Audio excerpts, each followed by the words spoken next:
How could they possibly use this to fix a crack? Let's talk about Torque Lock knockoffs and how bad they are. Let's start with this stitch right here. We have a stitch where they're using an actual molly into a wall and a weld. The weld is the weakest chain, so it's the weakest chain in the link.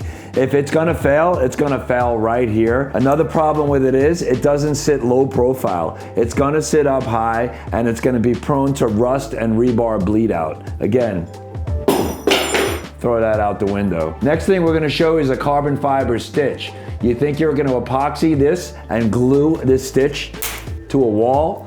Good luck with that, because what you're gonna have is an actual re-crack and product failure. Third, I don't even know what this thing is. It's called an Aqualock, I think, online. It's a flimsy little setup that's a real fat, high profile. It's gonna stick out of the plaster, and you're gonna use this in order to keep your compression.